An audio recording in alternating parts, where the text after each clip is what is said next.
On this week's episode of Trade Talk, I'll be interviewing my brother Matthew Little from Common Sky Roofing. And that's me. My name is Jessica Little, and I'm a born and raised Londoner.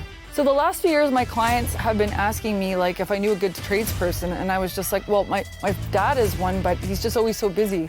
So I decided I wanted to help my clients in the local community by finding and showcasing kind, honest, trustworthy trades, people with accountability and prices that match their work.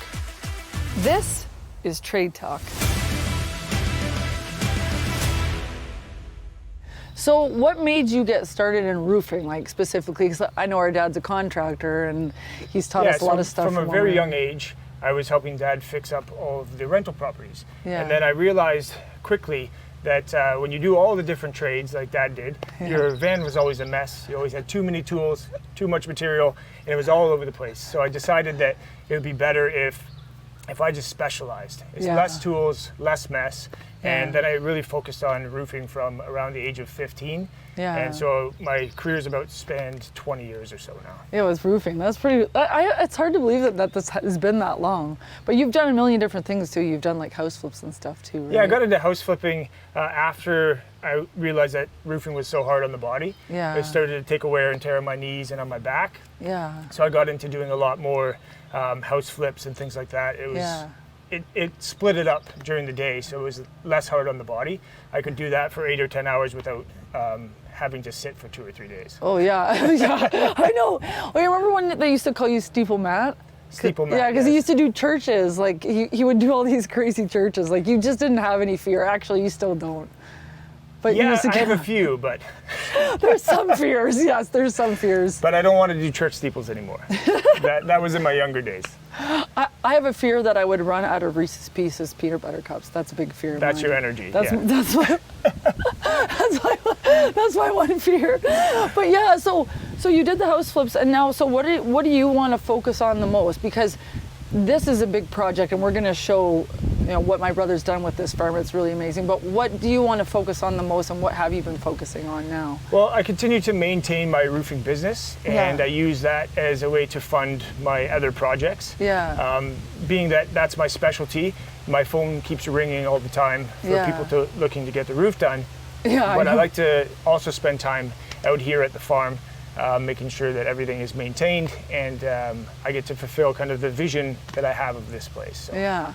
Well, I can't wait to show everybody this, because it's like I've had this obsession with Disney World since I was little, and when I came here first, I was like, it felt like Disney World. It's like dreams are made, and your son and your kids helped with this, so it's really cool. Can't wait to show it. So I guess we're going to take a little tour of the property. Absolutely. Yeah. Okay, so can you explain to me what it is that we're looking at right here? So this is actually an old German practice where they took different various types of wood that couldn't be used to make lumber or used to burn. And so they bury it inside of a hill, and then as it decomposes, it will feed the plant life that is on top of the hill. So basically what I wanted to do here is plant apples, pears, and cherries, and then as they grow to full height, you can walk across the top and pick them without needing a ladder. And then because the hill is on an angle, everything that falls won't bruise. And so you can just collect it at the bottom of the hill. And then this will feed it probably about 20 years. And then the next process would be to put a large stone at the base of the tree, and then you clear the snow in the wintertime. And when the rock heats up from the sun, it keeps the roots of the tree warm, and so you get fruiting like underneath earlier. Here? Yeah. Oh. So how long did this take? Because how long did you go for? You went pretty far down. I did it in stages, so it's about three. It's going to take a little bit of time, even if it's you're 350 feet long, and when I first did it or completed it, it was about 16 feet high. Oh, okay, yeah. So I used a bobcat originally just to get it in position, and then I used a neighbor's backhoe and was able to put more dirt on top. But it's definitely shrunk a lot over the years, but I can't wait to plant the apples and pears. So is this another one of those hugelkultur things? Actually, this is something completely different. Okay. Come around to the front to see. Yeah, let's check it out. This is okay. So this is actually an above ground cellar. I actually built it out of repurposed blocks, being these, and over there you can see the Inukshuk, and that Inukshuk was the blocks that we used. And I actually built the whole thing out of that completely. So when you go inside, it's actually about 20 degrees lower in temperature than it is on the outside. Yeah. And it acts by sucking air in through these vents in the front, pulling it in around the base, and then as it cools down, it will drop through the vents on the inside. Oh, so the air that just comes through. Yeah, it just naturally gets sucked through there Oh. because there's an exhaust on the top. That's of what I was going to wonder Yeah. what that was. Do you want to come check Oh, it yeah, out? yeah. We'll head up here. Oh, this is cool. Feels like a hobbit home. There's a little exhaust pipe up here. That's This cool. staircase was just built from logs. Yeah. Pull them off the wall, and Yeah. there's the exhaust vent there. You got yourself an archery Yes. here too. Yeah, so this right here is the bow, and this right here is the arrow. That's not what you do. That's just cheesy. This guy's looking like a bodybuilder over here. He's a little bit more buff than a bodybuilder, a little bit more solid too. So these were the blocks that I used to build that above ground cellar. Yeah. These were buried out in the peninsula, and we used the Oh. bobcat to pull them all out. Was that like through the water there? Yeah, so out where the water comes to a point, Yeah. all of these were buried there. Oh. But it was also mixed with a What bunch the of heck? garbage and metal. Probably the farmers over the years just dumped it. So I took about 2 loads of garbage out of there, a whole load of metal, and about 70 blocks like this, and about 120 more pieces of just random sized blocks. And so I've used them all over the farm. I've built staircase with them over there. I used them to build the cellar. I've used them to build a Oh platform wow. over So you here. use a lot of the things that were just here. Yeah, reuse, repurpose, recycle. So what is an Inukshuk like for anybody that doesn't know? So what an that is? Inukshuk was used by the Aboriginals to basically say that that tribe was there, or that somebody had explored that area. So they would stack rocks. The reason why it means something to me is that Adrian, my son, was in Montessori, and he made a picture of an Inukshuk. And I used to put it on the wall next to my computer. Oh, so when yeah? I'd sit down at the office, it was like Adrian was here.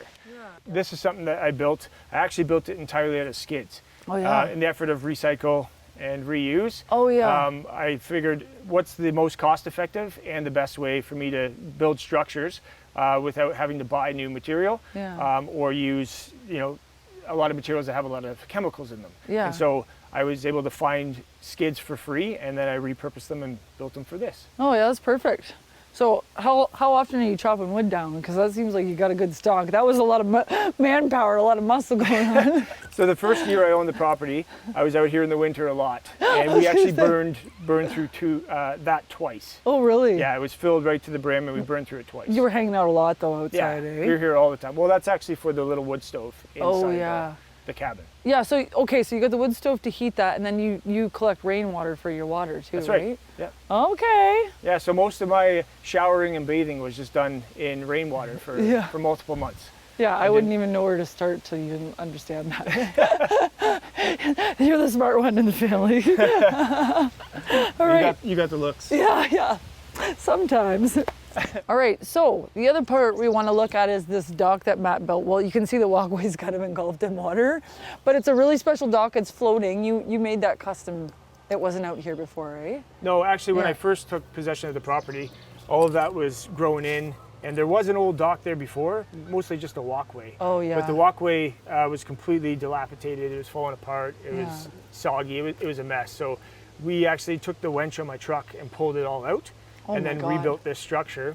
So that dock actually That's a lot floats. of work. Yeah, it was quite a bit of work, but it was worth it. Yeah. Unfortunately, we can't get out there right now because we had that big rain yesterday. Yeah, I'm not really dressed for that either. Are you? We need to look We can go for a swim though. We might come out looking a little bit green though, because the algae's high maybe at season. the end of the episode. Yeah. But okay, so explain what you did to the dock, because it's not just a regular dock. There's some fancy stuff going on. So the original idea was in the middle, I actually cut an opening like a trap door, and I put 2 barrels in there. Yeah. And in the wintertime, the dock acts as an insulator.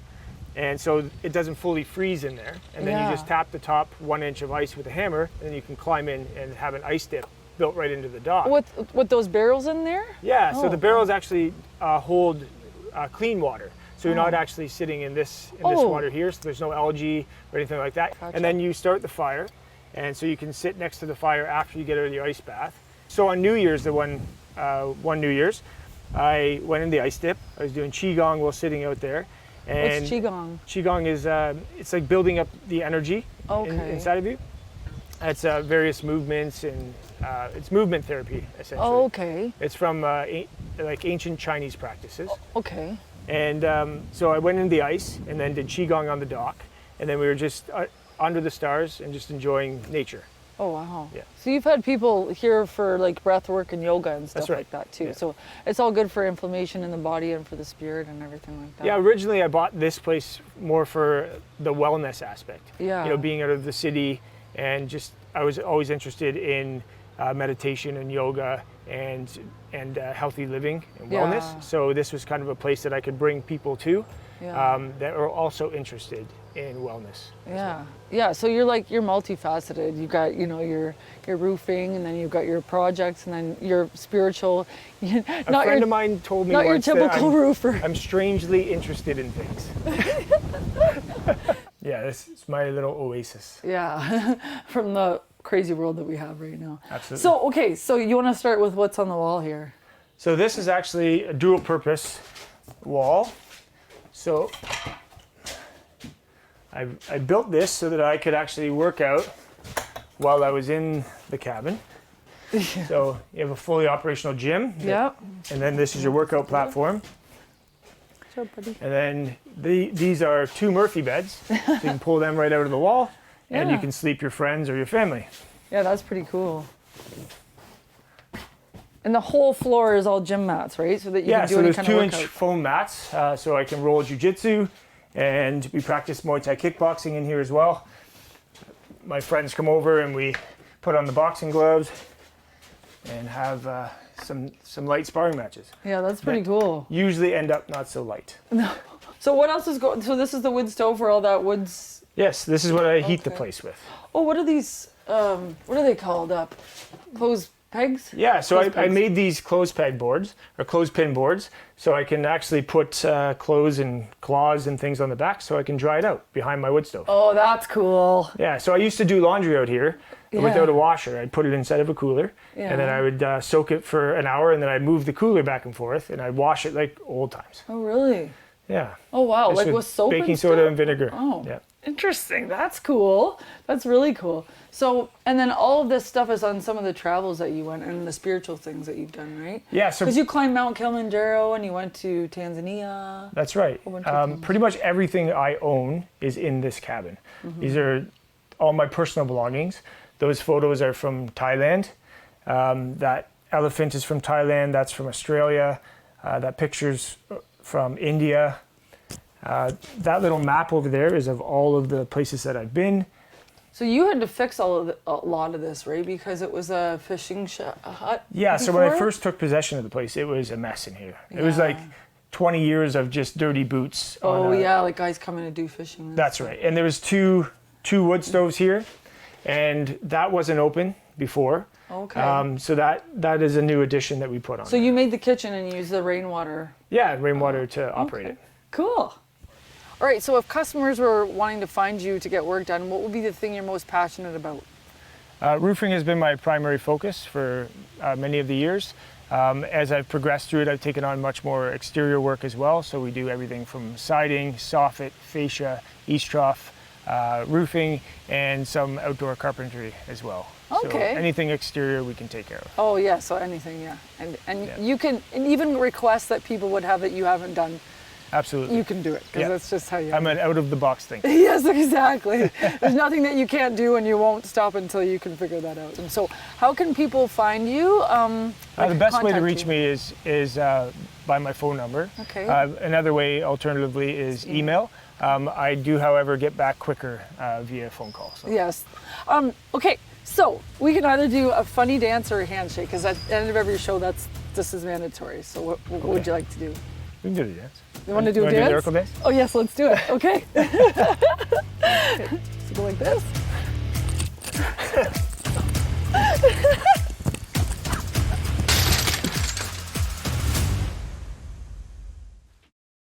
I'm here with Derek and Gerry from Bailey's Custom Wood and Stone. Hey guys, how's it going? Good, how are you doing? Good. It's a nice day. It's beautiful out. Thank you to your customer for allowing us to showcase your beautiful work. Thanks, Dave. Thanks, Dave. Yeah, so basically what I wanted to do is I wanted to interview contractors and tradespeople who are doing good work, honest work, that are kind to their customers and they're doing right by them. So my client, Lisa, actually referred you guys, as you probably know too, and you guys have just done a lot of good work from what I've heard. So I just wanted to interview you guys and see how you guys started, either separately or how you guys amalgamated. So I'll just kind of give you the floor and yeah. So I'll let Gerry talk first. I started the business back in 2017 as just Bailey's Custom Wood, and slowly expanded out to more areas. I was doing a lot of locker room benches originally, so it was a lot of interior work that I was doing. So I was making laminated locker room benches that were for gyms, for schools, and RCMP, police detachments. They were ordering them. So that's where I started. I also, before that, went to school for architecture and civil engineering. I took both. Oh, okay. So I expanded from that and slowly got into doing more and more. And from there, I've just built up a clientele base. And then Derek, I was good friends with Derek and pulled Derek in and said, hey, I need help. I can't keep up. I need a responsible young chap over here. Please help. I was working full-time at the time as well, and slowly got the business going while I was working full-time, to the point that the business was more hours a week than what working full-time was. So. Yeah. So then you phased over to that. Yeah. So then did you just get more and more clients, like referrals, or did you like do a website, or did you kind of just, or like all word of mouth? Okay, that's what my dad is too, yeah. That's where 90% of, over 90% of our clientele comes from, is word of mouth. Yeah, and especially in this business, like that's the most important thing. Yeah. Okay, so he asked you to come help him, and what was your background before you guys, amalgamated together? So back when I was younger and needed money, a friend of mine asked me to come and help them do interlocking stone patios, and that's where I got started, is doing that. I've been doing that since I was 17. Yeah. For cash in the summer. I had other various jobs, nothing ever construction related though. Yeah. And I've never really, just because of my upbringing, I've never really had that experience. Yeah. And then when Gerry asked me to help him, I never minded woodworking class, stuff like that. So started helping him with the benches when it got to a point of, hey, I have 300 benches to build and I need it done in a week. So I'd leave my work, and I just worked at the time I was working at the ethanol plant in Elmer, as a shipper receiver, like loader operator. Yeah, but he knew you had work ethic, so that's okay. And Gerry and I did a couple of jobs with that interlocking stone company, and that's how we kind of got to know each other. And I knew his neighbor when he moved in. Oh, okay. And then because you're neighbors, you kind of tend to meet the people around you, at least in small towns. So then Gerry and I became friends, and then those people moved away. Gerry and I became closer friends, and then we started working together, and then here we are now. Oh, that's good. So how long have you guys been working together for now? Probably 2018. Oh, okay. Yeah, really, roughly. Yeah, 2018 is when we started doing. We're friends since 2011. Yeah. Oh, well, that's pretty cool. So yeah. So what's that like with the friendship and doing that? You guys just like feed off each other from the sounds of it, you told me. Yeah, pretty much. We joke around, we have fun. There's some days we get a little serious. But when you spend every hour working together. I spend more time with him than he does with his wife, so I mean. Oh, okay. Well, that's another whole story. It's not hard to do when you spend hours working on projects together. Yeah. So. Yeah. Well, driving to job sites. When you work, that's like more of your time than anything else. Yeah, mostly. realistically, right? Like we spend 8 hours at a job site. If we have to drive somewhere, then it's maybe an hour and a half. Same thing with me. Like the 8-hour day or 9-hour day is not the 9-hour day. Ever. Yeah, never. 9 to 5 doesn't exist. No, right? not in a small business owner's world, or any business owner. Well, so that's cool. We are sitting in this beautiful work that you guys did. So do you guys want to get into talking about all the things that you've done here? Sure. Do you want to get into that? Okay. We started with doing a concrete slab and interlock stone patio and a fence 2 years ago now. Yeah. And then last summer we expanded and did this beautiful timber frame and deck area. Yeah. The timber frame, it's large structure, the posts are 10 by 10 Douglas fir. Yeah. Beams are 8 by 12s. And then ceiling rafters, we went to 4 by 8s, and then tongue and groove decking. Like it's substantial. It's not going anywhere. No, it's beautiful. It's sturdy as all get out. So I thought it was so cool how you guys did the pegs, because I know that's like kind of a Muskoka style, but I haven't seen it myself up close like that. So every single peg you guys have, it's drilled in. through. They're through Yeah. drilled. They're Yeah. oak pegs. Yeah. And then what's hidden is an actual tongue or a tenon that goes inside of the other member of wood. So it's all compression fit together. Okay. So nothing can move. Yeah. It's locked together very well. So you guys did all the roofing system too Yep. here, Yep. right? So there's shingles on the top of that, And shingles then on you. top. Oh, okay, that's pretty cool. Yeah. That's a lot of work. This whole Definitely, thing. it definitely was. Everything was pre-cut before it came to site and pre-stained. So literally stood it up and. Yeah. That's usually what we try and do is we'll make sure that all of the joinery is right and Yeah. that it fits before we bring it to site. So That's a lot of work like that too, getting the proper measurements and everything like that. That's a when big Jerry job started in using itself. AutoCAD, which is really handy. I was gonna say, oh my gosh, that. So you learned how to do that program, because it's not Yeah, the because easiest to learn. when I took architecture, I did yeah. AutoCAD. So I purchased AutoCAD last year and said, I'm going to use this because it makes it a lot easier to measure out everything, make sure everything is perfect, Yeah. and then transfer that to the wood and cut my joinery that way. That's a big asset to have that. Yes. Yeah, I it used to work at a definitely is. kitchen design company right out of college, and that's what they had. They Yep. wanted me to learn it. I was like, no, I'm good in the office. I was like, this is too much for me. Figuring out the angles and making sure, like, I can do it by hand, but it's nice being able to have a drawing that I can manipulate and change while I'm working as well. Yeah, because as soon as you move this line, it tells you the measurement actually gets larger as you move the line, and then bam, right there. No worries. There's no second guessing. This is exactly what it is. And then you lay it out on the wood and mark it, and presto, Yes. it is exactly what it is. Then you just have to do like fine detail. Let's say that little support is twisted a bit, right? Yeah. So you have to shave a little bit more off of this edge, or when we do the mortise pockets, so the mortise is where the tenon goes in, if that is off by a millimeter, because the piece of equipment used to actually make those pockets, if it's not exactly in the exact The actual same piece is position, just not- yeah, because you kind of have to eyeball that, so Yeah. then you fine tune things. So do but they give you the otherwise- stain too that they used on it in case you have to do So we bought the stain and we stained.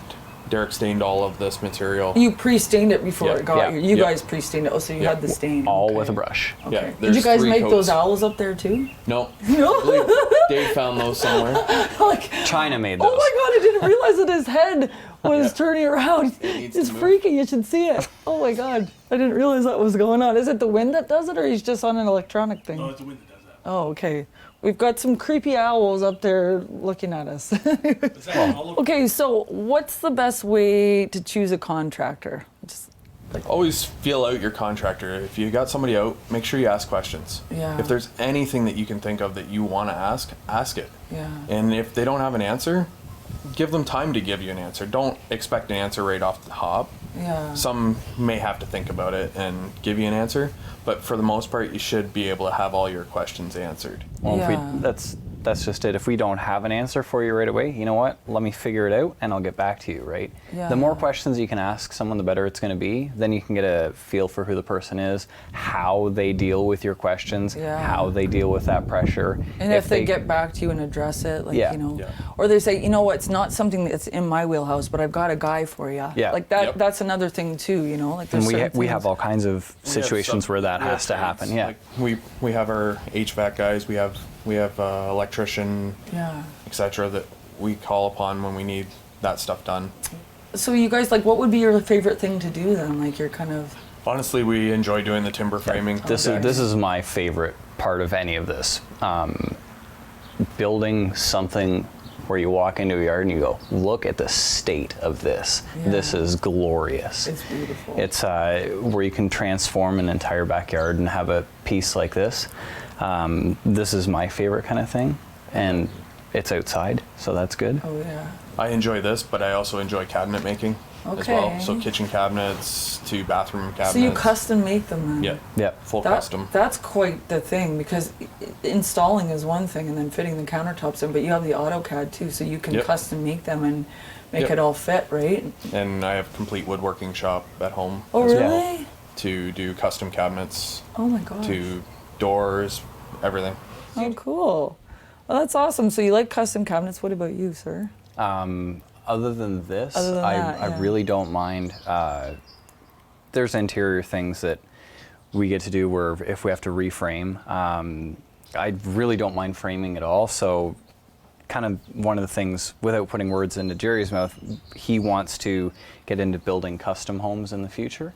So like a home builder then? Yeah. Yeah. Okay. So from start to- custom homes from start to finish, full exterior, backyard transformations. That's kind of where. Oh, that's pretty cool. Yeah. Because a If lot we of could the get into builders, they that. do the inside, but they don't do as much of the outside. So that's a really big asset to have. But that's To be able to take on and do the whole Yeah. project. Yeah, for the a client. whole project, because then you don't have to worry about bringing this guy in, bringing that guy in.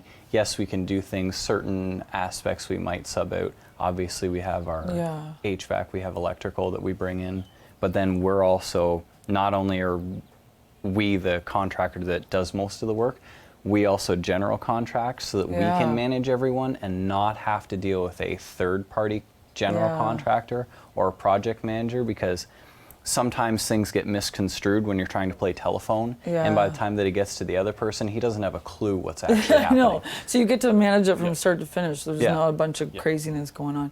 So I just want to say thank you guys for taking out the time, and thanks to the homeowners for letting us sit here and We do an interview appreciate in it. this beautiful place. And so I want to know, how can everybody get a hold of you guys? Like, I think you said Facebook and... Yeah, so we're on Facebook, Bailey's Custom Wood and Stone Incorporated.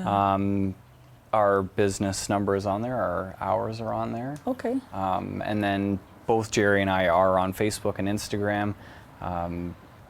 We can be try to messaged get- at any time. Yeah, we try to get back to people within 24 hours. Yeah, because if you're in the middle of doing Yeah. something, you know, that's the end of the day or the next day is fair enough time. That Usually, makes sense. usually at the end of the night or Yeah. next morning while we're getting fired up and planning our day.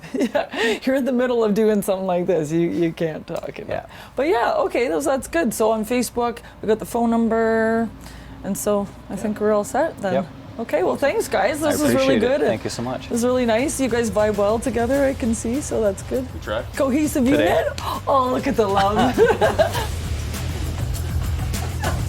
What about this one? Oh, he's even better.